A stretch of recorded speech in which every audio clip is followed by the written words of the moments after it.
That's a good question, Brandon. I appreciate it. Appreciate the opportunity to be here and tell everybody about CrossRhodes Consulting. I also like to refer to it as XR Consulting.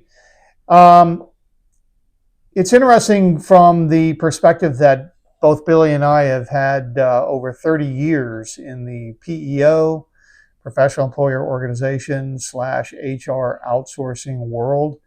And we've experienced many things, worked for multiple of companies, both large and small, publicly traded, privately held companies, large, small companies. We've seen pretty much everything in the PEO world Pretty much. and the payroll world, the HR outsourcing world, and through our many years of experience, we've decided that the timing of being independent. Of course, Billy has been independent for what 12, 13 Mhm. years.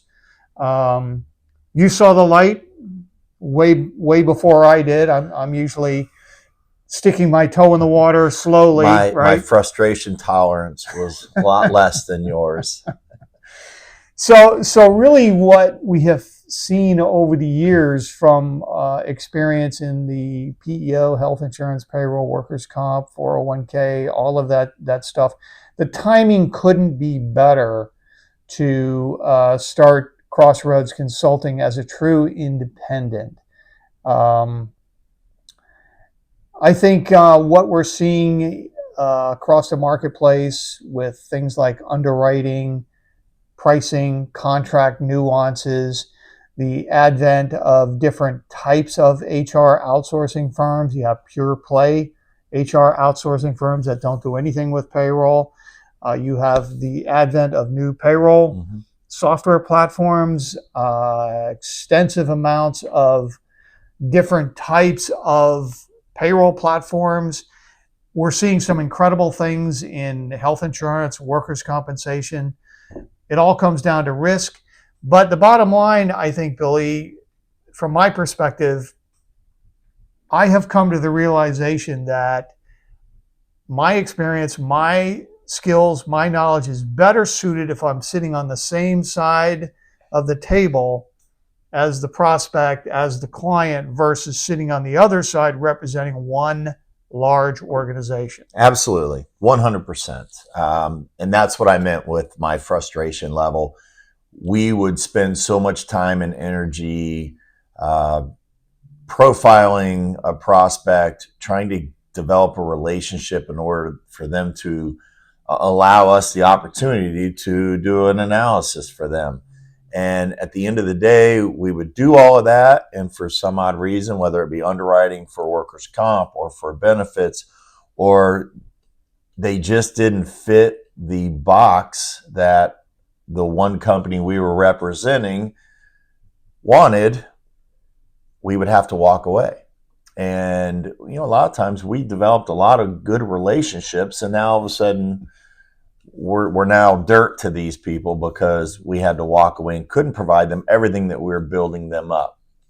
So I had the opportunity to step out of the corporate world and be that representative for my prospects and my clients. And when you're the owner of your company, you're not going anywhere. The biggest challenge we had from being sales execs and managing a team was after a couple of years, whether your reps did a good job, a poor job, or just went to another division, after they sold a deal, they were no longer part of it. And then the deal was turned over to a customer service team, and you didn't know how that would go over time.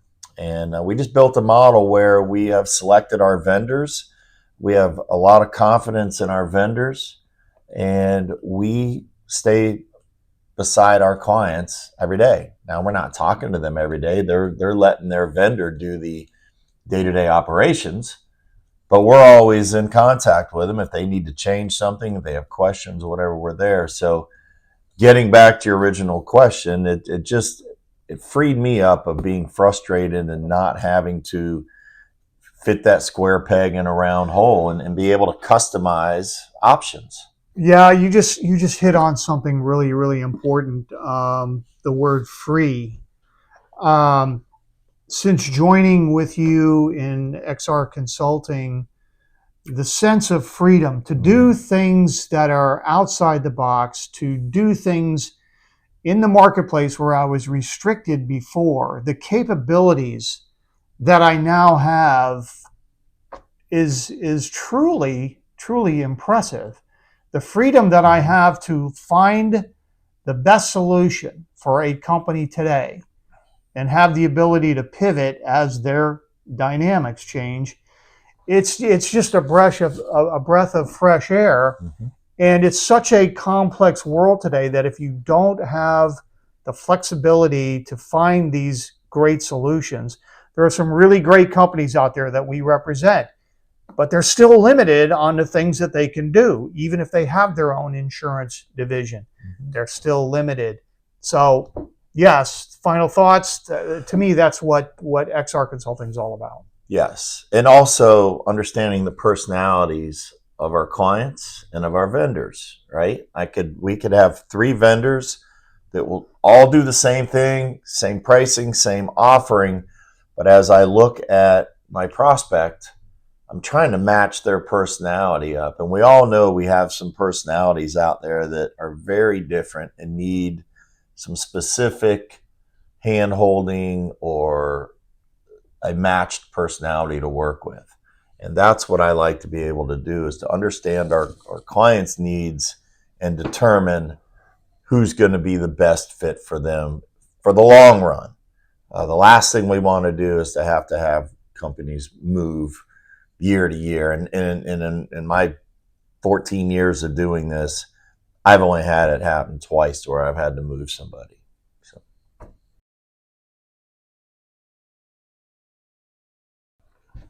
What is CrossRhodes Consulting in a nutshell? So, in a nutshell, CrossRhodes Consulting is a human capital management company. And a lot of people ask, what is human capital management? And basically, we're dealing everything that an employer deals with employees, whether it's payroll, workers' comp, employee benefits, retirement plans, human resources, anything that a business owner will deal with from one employee on up to thousands involves human capital management. Yeah, some additional thoughts on that. Excuse me. The complexity of the business environment today, I think, really does make it a necessity to have people who, like Billy and I, have over 30 years experience finding solutions for businesses. It's so important today to, I guess, look at a lot of different avenues, but a lot of people don't have time for that. Mm-hmm. Internal HR staffs, sometimes it's one person wearing many hats. Business owners don't have time to look at multiple vendors, getting quotes from multiple organizations, trying to put all these pieces together, analyzing how their contracts are set up, the nuances that we see in a lot of contracts, the pricing, the proposals, they're all different. A lot of times it's confusing, time consuming, takes a lot of time, and because of that, sometimes the best solution is not found. So that's really what we try and do is find the right solution, going to the marketplace, looking at as many options as we can find, Mm-hmm. based on our conversations, our analysis on what it is that's going to help this company achieve some goals, improve their efficiencies, reduce some cost, control some cost, and ultimately build some additional value in the company, and also provide an additional layer of business asset protection. In a nutshell.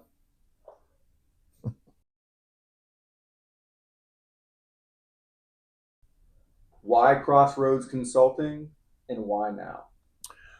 Well, I can jump right into the why now.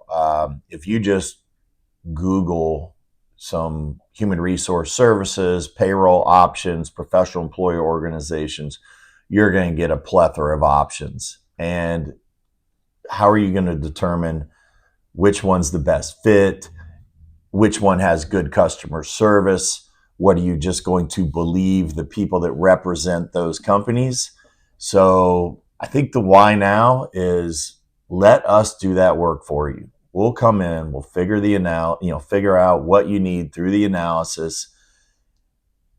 Again, determine your personality fits, your product fits, what you're looking for, and we'll go to market for you.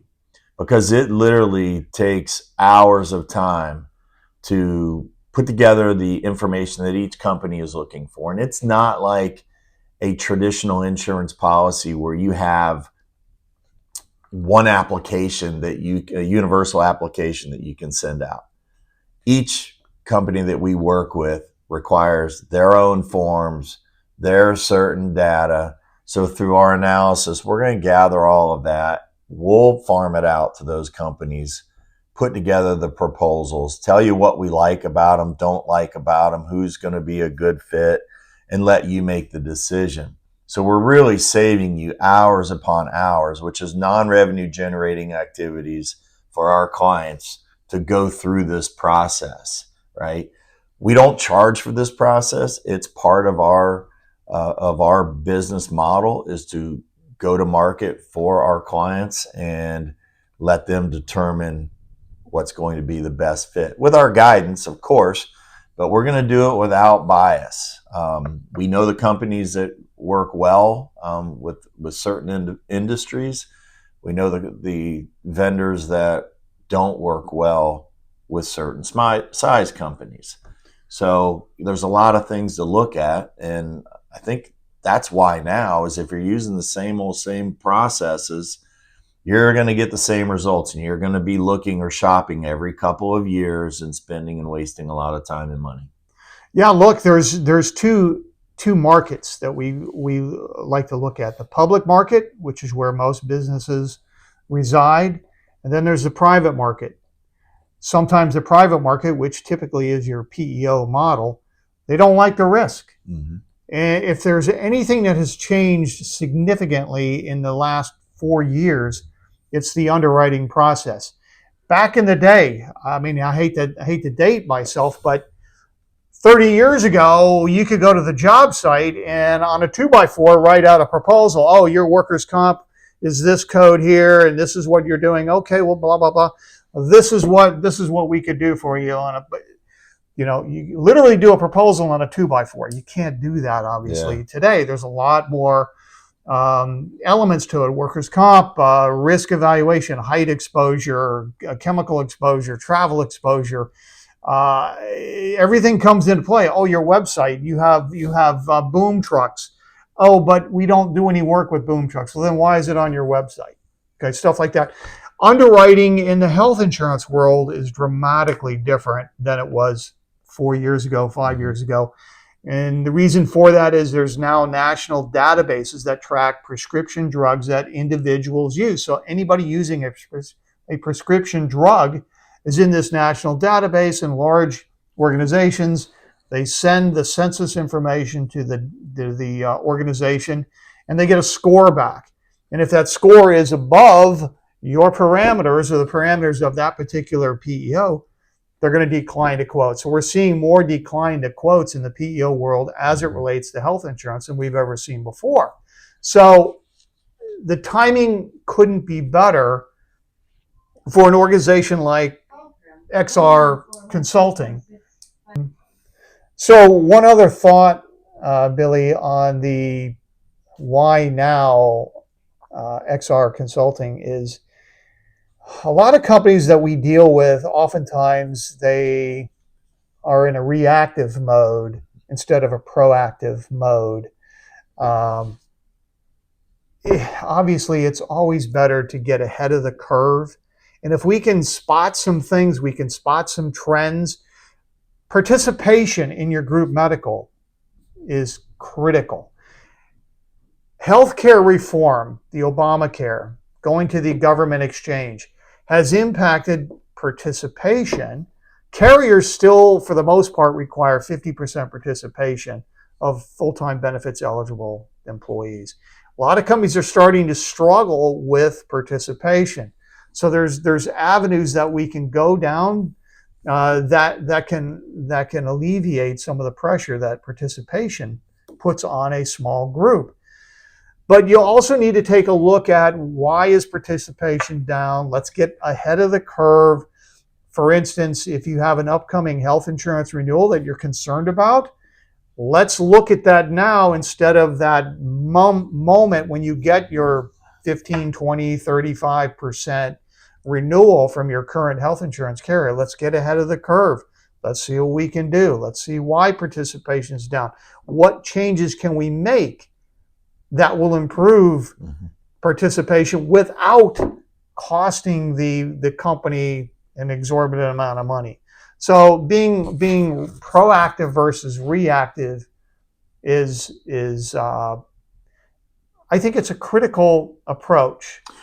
So, you bring something up there, and I don't want to throw my insurance agent friends under the bus here, and not all of them do this, but we've seen it where if the renewal for the healthcare is not going to be a favorable one, they always seem to hold it until there's about 30 days or less before we have your renewals back. And typically, they're going to get your renewals within 60 days, right? Because, we have to provide those renewals, and usually they're ready within 60 days. But for some reason, they're not ready. Now, all of a sudden, you have 24 days in order to make a decision, which does not give you a lot of time to shop. Correct? Absolutely. So we always recommend, let's start looking at this 90 days or sooner and get the foundation of the analysis done, and at least have an idea of what we're looking at from participation and experience ratings and everything that we're dealing with, so that we can prepare and we know what we're up against. So I would recommend 90 days or so before your renewals, let's start the process, right? What's it going to hurt? And we'll gather some information.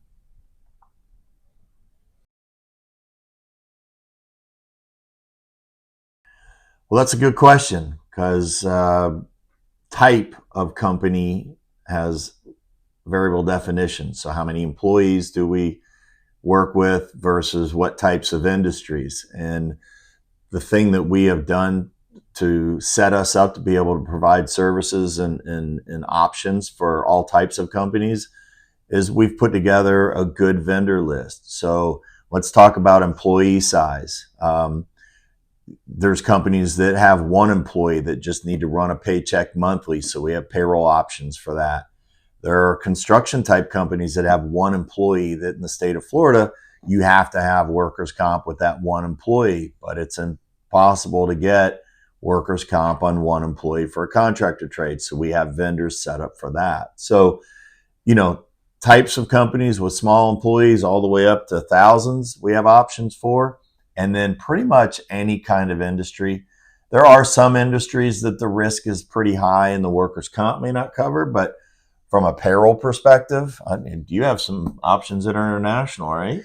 Yeah, exactly. So it's not just domestic companies, but it's international companies. And I've had the pleasure of working with some international providers that are based on employer of record or just simply outside the employer of record format. So yes, there's a lot of things that we can do. But on the size element of it, we have strategic partners that can work with companies with many thousands of employees, even complex workers' comp arrangements,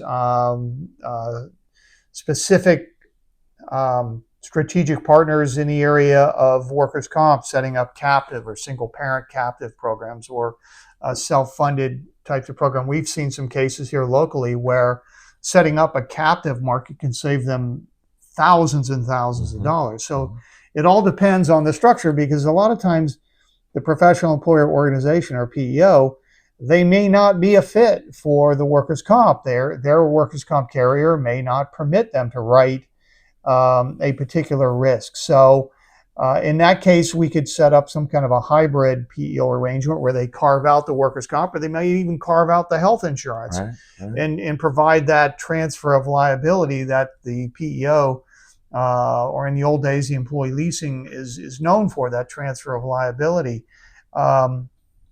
We can even do things with strategic partners in the area of alternative financing. I've had the pleasure of spending a lot of time in the private equity world for the last 20 years. And so there's an interesting ecosystem around private equity, the alternative financing, strategic partners that can actually help come in and coach businesses on how to improve their revenue per employee, cash flow per employee, profit per employee, some really key financial metrics that could change a business dramatically. So there's so many different avenues that we can explore. Uh, because the bottom line, at the end of the day, we want to provide some additional value that a lot of others who don't have the connections, don't have the experience that we have, they're just not capable of delivering. And technology plays a big part in that as well. Remember when we first started 30 some odd years ago? No cell phones. We'd have to go to the payphone, call, hey, we're going to be there. We're just checking on the map, right? Technology has come a long way in 30 years. You know, I used to do my proposals on an abacus. So with that being said, based on our analysis, we can find the technology that fits you right. A lot of our payroll vendors, the softwares do everything that all the others do, and it comes down to your daily operations and your customer service and the relationship that you develop. If you're happy calling an 800 number and waiting versus calling a more personalized service model, hey, there's vendors out there for you. However, we really try to focus on the service. So I hope that answers your question as far as what types of industries work for us, because there really isn't a direct answer for that based on employee size or the industry that they're in. We can provide a solution.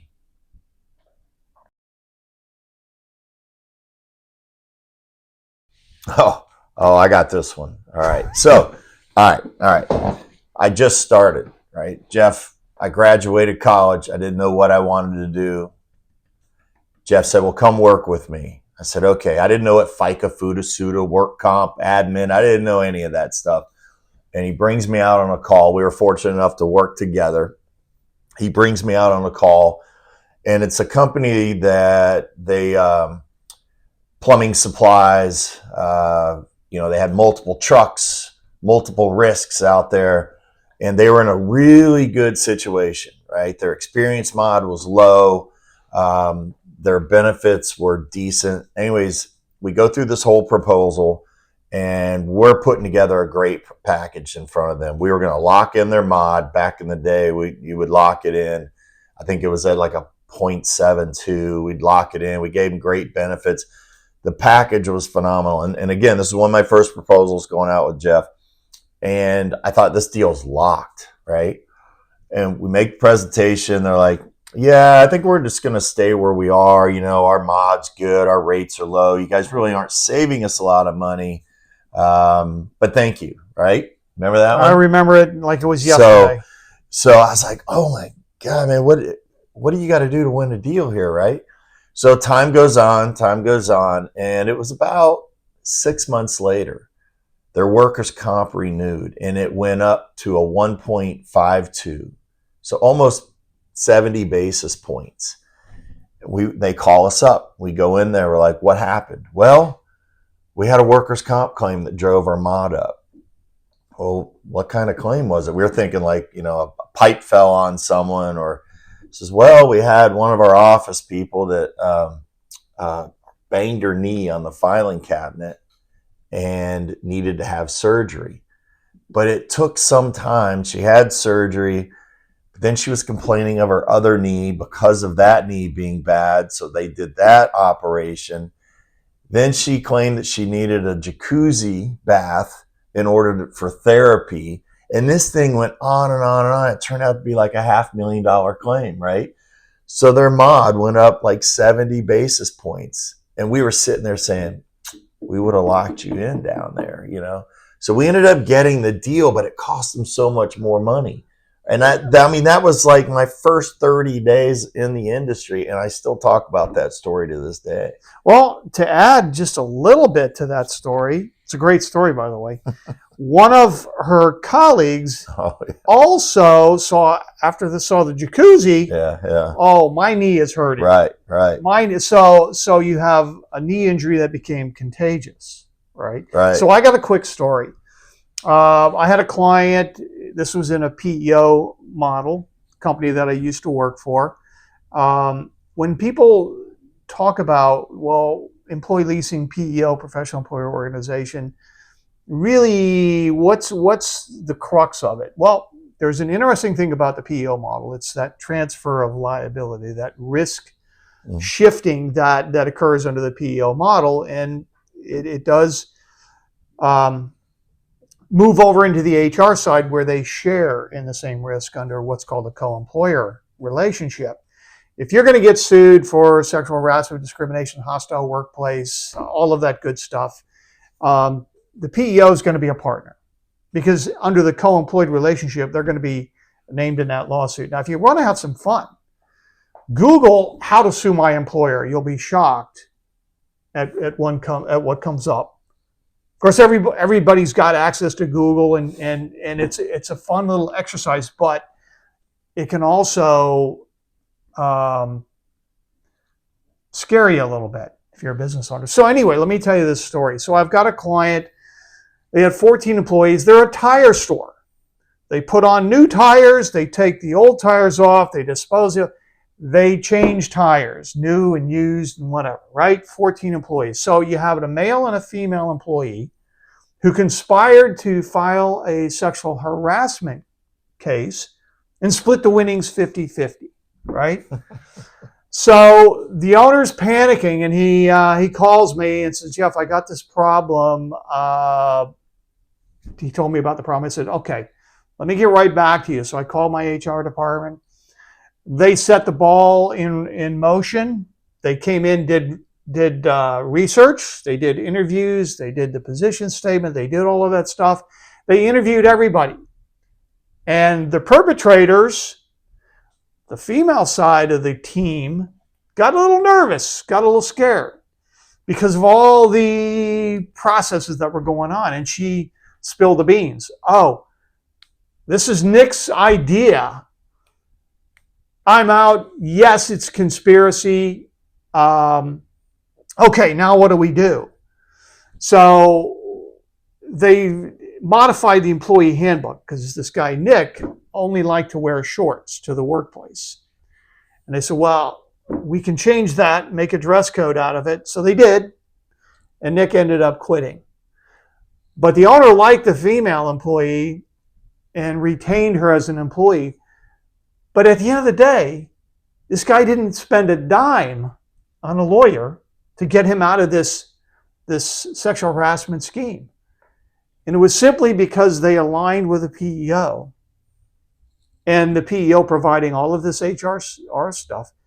So that happened, Billy, probably 25 years ago. Yeah. I'll never forget that story. But if I felt so good because we provided a service for that business owner that would have cost him, I don't know, sexual harassment cases can be hundreds of thousands of dollars. Yeah. Well, I mean, that's a good segue into what does a PEO do for you, right? We've all heard of fractional CFOs, fractional CEOs.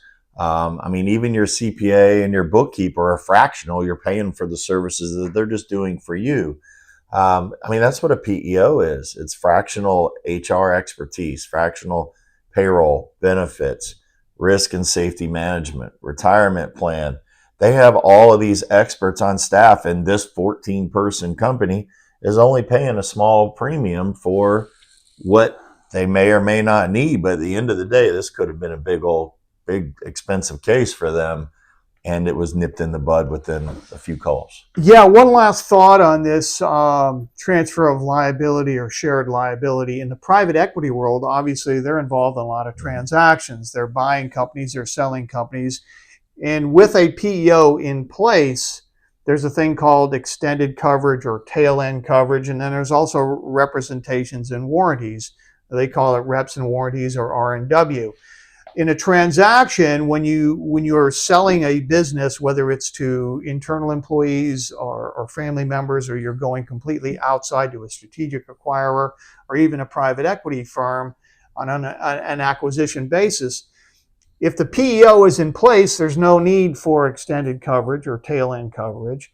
And as far as representations and warranties, that's a very expensive insurance policy, by the way. That representations and warranties is mitigated by the PEO being in place because of that shared liability from an HR perspective, the transfer of liability from a workers' comp, payroll taxes, employee benefits, and even 401k perspective. So, yeah, the world is different. It's a lot messier, but I think that's where we can benefit organizations a lot. Absolutely.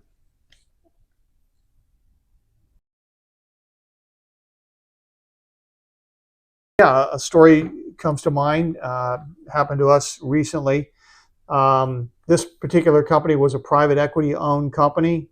They have about 80 employees, and they had a participation problem. They only had about 31% participation. They were looking at about a 35% increase in their health insurance costs upon their renewal. Um, Definitely some challenging aspects. Workers' comp was okay; it wasn't in a high risk industry, so we could get the workers' comp covered without any challenges from the PEOs that we were looking at. But the health insurance was a serious challenge. In fact, we put out feelers to at least 4 PEOs looking at their master group medical. None of them came back with a master group quote because, number one, their Curve RX score was too high, their participation was too low. The Curve RX score was a real challenge, and that's that national database that I alluded to earlier.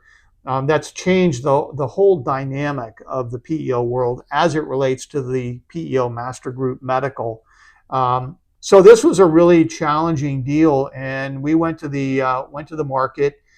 We did work with an insurance agency. That's all they do is health insurance. So the principal of the agency was very helpful, very knowledgeable. We looked at different types of health insurance, level funded, HRAs, HSAs, ICRA. And at the end of the day, the group, look, they had some health issues. But what's interesting with the government exchange now is, and a lot of employers are finding this to be the case, younger, healthy employees are going to the exchange and getting cheaper health insurance with a subsidy. Now, there's a caveat to that subsidy, and a lot of employers and employees don't realize that if you go to the exchange and you get a subsidy, either you didn't put in accurate information as to your gross annual income. Happens in every meeting. It does. Okay. It does. It's my ball and chain. I can't get rid of it.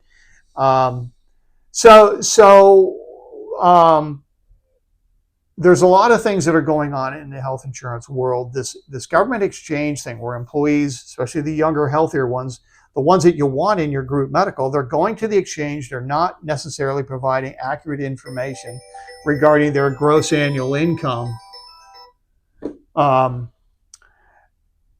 And also, they don't realize that if their employer is offering affordable health insurance, they're not eligible for a subsidy, but they go and they get the subsidy anyway. Well, guess what?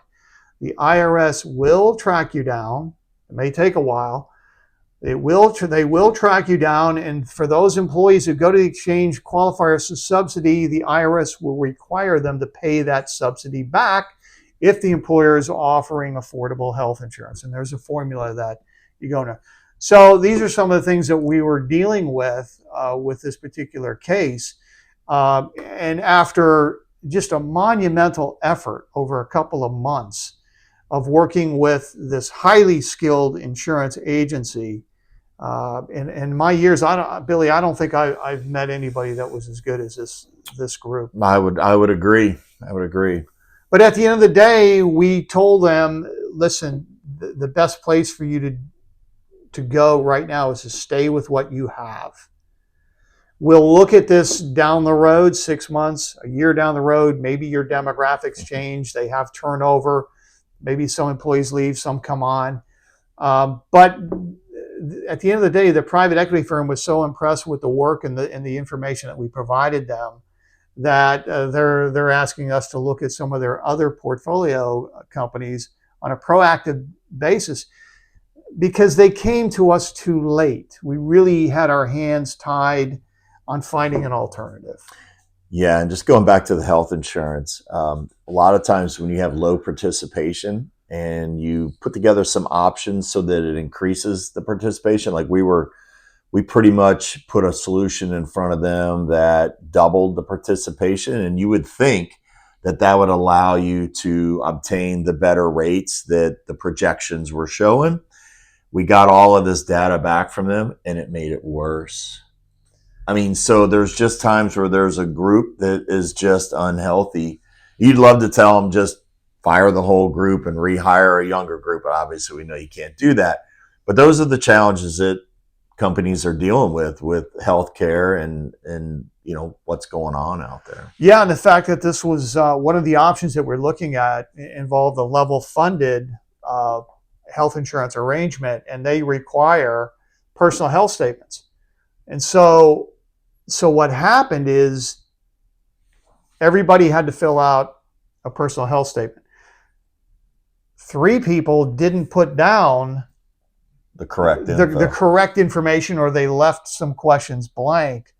Well, when you submit a personal health statement, that kind of opens the door for the carrier to go to the Medical Information Bureau, to CurveRx. They can research, and they determine that some of these employees that didn't complete all of the questions on the health questionnaire actually were using some rather expensive drugs. In fact, one of the drugs cost over $7,000 a month. So it made it worse. Yeah. So the best solution for that group was to stay put. Let's look at them 6 months down the road. Let's look at them maybe down a year down the road, see what's changed.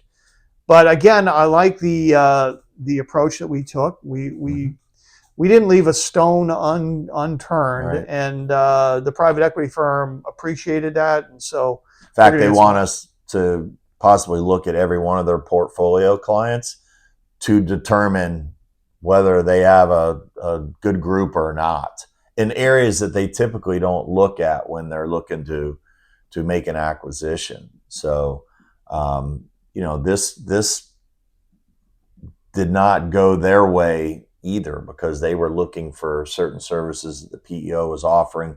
Really would have streamlined a lot of their processes, made them more efficient, would have made them, able to bring in more companies under this group. And now that's kind of halted that. So those are the things that you want to look at. So, whether you're buying or selling a company, it could be a good opportunity to take a look at what your group is made of to maybe get ahead of any situation that could nix the deal. Yeah, exactly.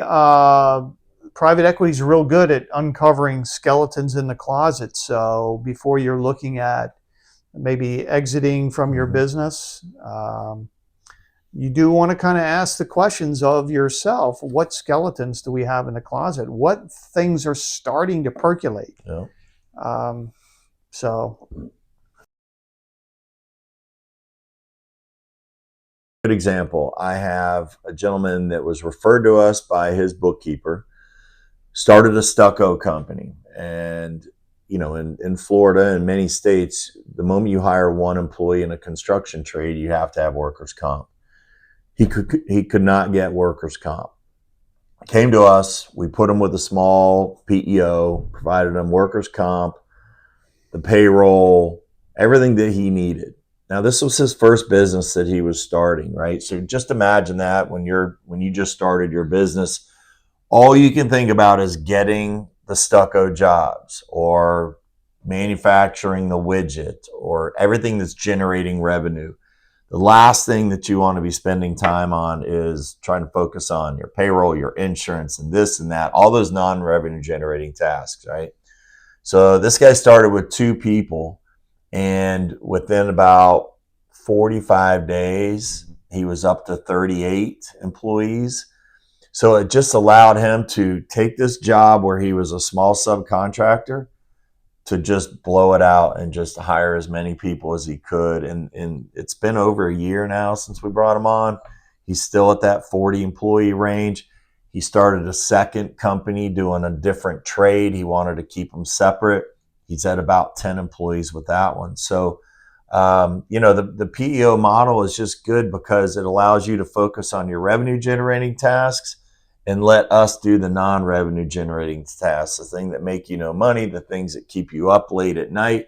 Now all you have to do is make a phone call, ask a question, get a solution, and you're done. And it's all part of the program. There's no a la carte fees. So it works. That's a good story. I love that story. I'm so happy for that guy because that was his first business that he started, and he thanks us every week. Yes, that's a great story. I love seeing companies grow and doing well. Some industries, like the restaurant industry, there's some nuances in each and every industry. And the restaurant industry certainly has its share of nuances. Obviously, HR comes into play with restaurants, especially those restaurants that serve alcohol. There's a lot of turnover. There's a lot of male-female interaction. The restaurant side of things can be pretty intense from an HR perspective, but some of the unique things about restaurants is there's some tax credits that restaurants can get. We just signed up a 20-year-old restaurant, sports bar with a full menu of food. Very successful. They were actually with a PEO currently, but they had been with this PEO 5-6 years, and they were kind of oblivious to changes in their invoicing. And that's something that we when we talked to the owner, we said, well, let's take a look at your invoice, because the workers' comp rates in Florida have been declining for the last 6 or 7 years. And unfortunately, if the business owner feels things are going fine, I don't have any complaints, I'm so focused on my business, I can't monitor everything else. Well, it turns out the workers' comp rates that they were paying were rates back in 2019. And they were considerably higher than what the state manual rate is today. So that was item number one. State unemployment rate was creeping up. That was higher than what we could have gotten. But the big ticket item was the FICA tax tip credit. Their current PEO didn't do anything with the FICA tax tip credit other than give them a report at the end of the year that they give to their CPA to file for the FICA tax tip credit against the restaurant's federal ID number. PEOs, some of the PEOs can actually file for the FICA tax tip credit under their federal ID number. They in turn can give back to the owner more of the FICA tax tip credit on a quarterly basis than they could ever get filing at the end of the year under their federal ID number. So the FICA tax tip credit is huge in the restaurant world. Obviously, if the CPA is doing a really good job, there's so many write-offs in the restaurant that they're not paying a lot in federal income tax, because the FICA tax tip credit goes against the federal income tax that you're liable for. So for startup restaurants, it's perfect, because the write-offs, they're typically not going to pay any federal income tax at the end of the year. So a PEO that can actually file for the FICA tax tip credit under their EIN number, that can result in thousands and thousands of dollars back to the restaurant. So it worked out really, really well for this restaurant that we just signed up. Their workers' comp got lowered, their state unemployment got lowered. Oh, and their service fee got lowered, because they were being charged a pretty heavy amount there, but then the FICA tax tip credit was the icing on the cake. Mhm.